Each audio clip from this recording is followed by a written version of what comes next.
트럼프 행정부의 가장 큰 약속 중 하나, 바로 그 미국 제조업의 부활이었죠. 네, 맞습니다. 일자리와 공장이 다시 우리나라로 쇄도할 것이라는 그 강력한 메시지 혹시 기억하시나요? 그럼요. 아주 강렬했죠. 정말 많은 사람들의 기대를 한 몸에 받았는데요.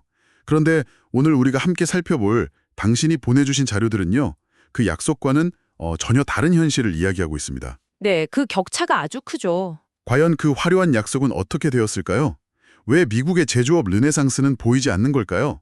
당신이 보내주신 두 편의 최신 기사를 통해 그 이면으로 한번 깊이 들어가 보겠습니다. 사실 이건 단순히 한 정책의 성패를 따지는 문제를 넘어섭니다. 더 큰 그림이 있군요. 네, 보호무역주의라는 이 거대한 흐름이 오늘날의 기술 발전, 그리고 또 복잡하게 얽힌 세계 경제와 어떻게 충돌하고 있는지를 아주 적나라하게 보여주는 뭐랄까 굉장히 흥미로운 사례죠. 그렇군요. 오늘 우리는 이 퍼즐을 한번 맞춰볼 겁니다. 먼저 데이터로 현실을 좀 직시하고요.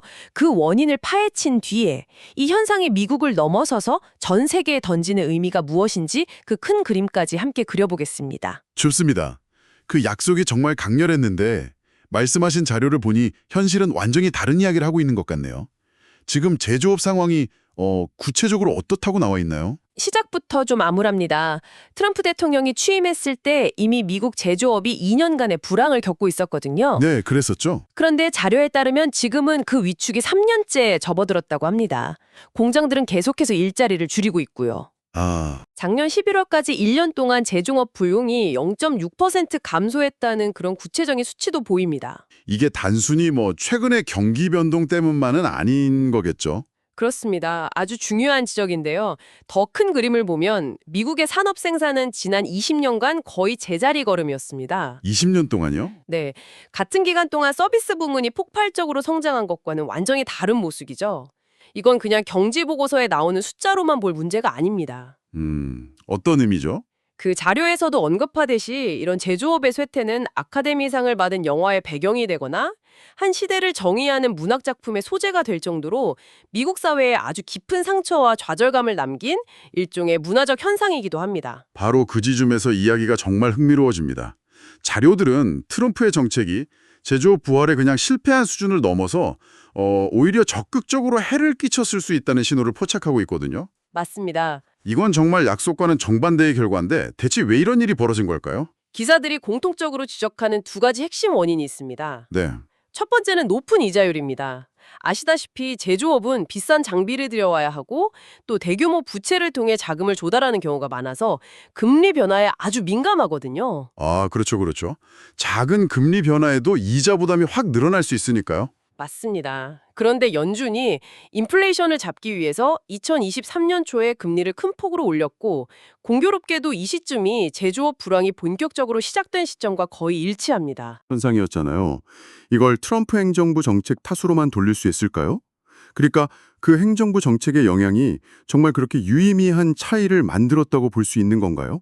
아주 좋은 지적입니다. 물론 연준의 결정은 독립적이죠. 그렇죠. 하지만 자료는 트럼프 행정부의 높은 재정 적자와 또 연준의 독립성을 위협하는 듯한 발언들이라는 변수를 추가로 분석합니다.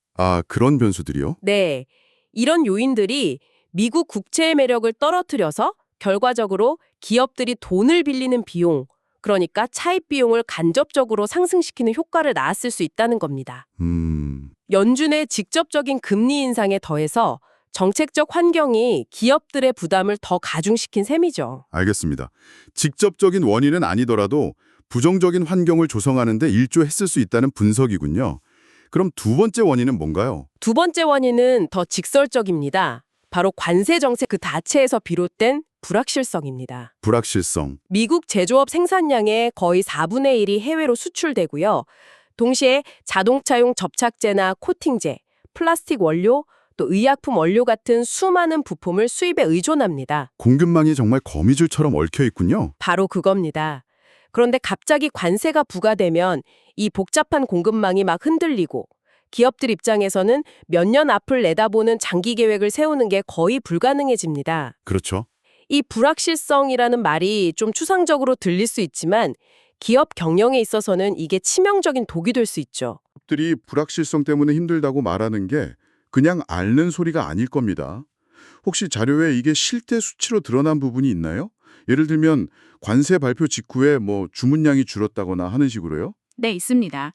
작년 4월 트럼프 대통령이 해방의 날이라고 부르면서 고율 관세를 발표했는데 그 직후에 실시된 설문조사에서 제조업체들의 수출 주문과 수입 물량이 눈에 띄게 위축된 것으로 나타났습니다. 아, 바로 반응이 왔군요. 네, 제조업 전반의 약세를 감안하더라도 아주 두드러지는 하락세였죠. 공장 책임자들이 장기 계획 수립에 극심한 어려움을 겪고 있다고 토로했다는 내용도 함께 실려 있습니다. 그렇군요. 전체적인 그림은 꽤 암울한데 그런데 자료를 보면 여기서 또 한 번의 반전이 있습니다. 네, 그렇죠. 유독 컴퓨터 장비, 특히 반도체 분야는 엄청난 호황을 누리고 있다는 점입니다. 다른 제조업은 다들 힘들어하는데 왜 이 분야만 다른 세상에 있는 것처럼 잘 나가는 걸까요? 바로 그 지점이 이 이야기의 핵심적인 반전입니다. 네, 답부터 말씀드리면 반도체 산업은 트럼프 관세의 예외였기 때문입니다. 예외요? 네, 물론 데이터 센터 붐으로 인한 칩 수요 급증이라는 시장 상황도 중요했지만 정책적 요인이 결정적이었다는 분석이 지배적입니다. 잠깐만요. 정말인가요? 그러니까 제조업을 살리겠다고 만든 그 보호무역, 그 우산 밖에 있었기 때문에 오히려 성장했다는 거잖아요. 바로 그겁니다. 이거 정책 기반자들 입장에서는 정말 당혹스러운 데이터겠는데요. 그렇죠.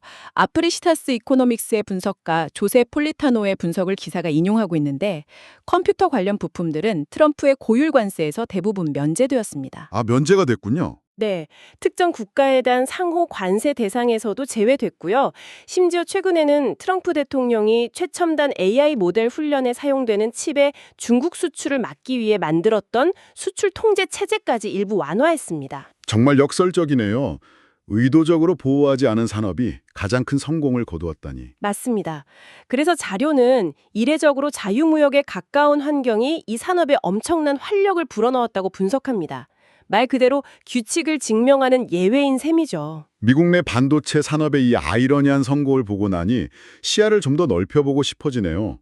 포퓰리스트들은 종종 견고한 세계 경제 성장률을 가리키면서 보호무역주의가 효과가 있다고 주장하잖아요. 네, 그런 주장들이 있죠. 실제로 2025년 세계 경제 성장률 전망치도 약 3%로 나쁘지 않고요. 이 주장은 어떻게 봐야 할까요? 그 주장은 절반만 맞고 절반은 틀렸다고 할 수 있습니다. 절반만요? 네, 보호무역주의가 아직 세계 경제 성장을 완전히 탈선시키지는 않았다는 점, 그건 사실입니다. 하지만 그들의 핵심 목표였던 제조업 일자리 부활에는 명백히 실패했다는 점 역시 사실이죠. 아, 그래서 자료는 세계 경제가 포퓰리즘 사회에서 번성하는 것이 아니라 그저 견뎌내고 있을 뿐이라고 아주 날카롭게 지적합니다. 번성과 견디는 것은 정말 큰 차이죠. 그저 버티고 있을 뿐이라는 주장을 뒷받침할 만한 글로벌 데이터가 있을까요? 네, 여러 기관의 자료가 그걸 명확히 보여줍니다. JP모건 체이스의 분석에 따르면요, 지난 3년간 전 세계적으로 제조업은 전체 경제 성장률에 미치지 못했습니다. 제조업만 뒤처지고 있군요. 네. 또 국제노동기구 ILO 통계를 보면 2019년부터 2025년까지 아프리카를 제외한 모든 대륙에서 전체 노동력 중 제조업 일자리가 차지하는 비중이 감소했습니다. 아프리카를 제외한 모든 대륙이요? 그건 정말 의미심장하네요. 그러니까 이게 바이든의 바이드노믹스든 트럼프의 트럼프노믹스든 혹은 뭐 인도의 메이크 인 인디아 같은 정책이든 이 거대한 장기적인 추세를 바꾸기에는 역부족이었다는 거군요. 정확합니다. 그 어떤 정책도 이 거대한 흐름을 거스르지 못했다는 것이 데이터로 확인되는 거죠. 정부 정책으로도 이 하락 추세를 막지 못한다면 앞으로의 전망은 어떤가요? 이 추세가 좀 완만해질 가능성은 없을까요? 안타깝게도 자료에 따르면 미래는 더 암울할 수 있습니다. 아, 요즘 AI가 변호사나 회계사 같은 화이트컬러 직업을 위협한다는 이야기가 많지만 자료는 여전히 세계에서 가장 큰 혼란을 겪는 노동자는 공장 노동자들이라고 강조합니다. 오히려 그 속도가 더 빨라지고 있다는 이야기도 있던데요. 네, 놀랍게도 그렇습니다. 2020년대 들어서 전 세계의 노동력에서 제조업 일자리가 차지하는 비중의 감소 속도는 그 이전 30년보다 오히려 더 빨라졌다고 합니다. 더 빨라졌다고요? 네, 기술 발전이 그 속도를 가속화하고 있는 거죠. 엔비디아의 CEO 젠슨 황이 최근에 로봇 공학을 위한 챗 GPT의 순간이 왔다고 선언했는데 이게 바로 그 신호탄입니다. 로봇 공학을 위한 챗 GPT의 순간이라 그게 구체적으로 어떤 의미일까요? 센서와 카메라 데이터로 훈련된 새로운 AI 모델들이 공장 로봇을 훨씬 더 똑똑하고 유연하게 만들 거라는 뜻입니다.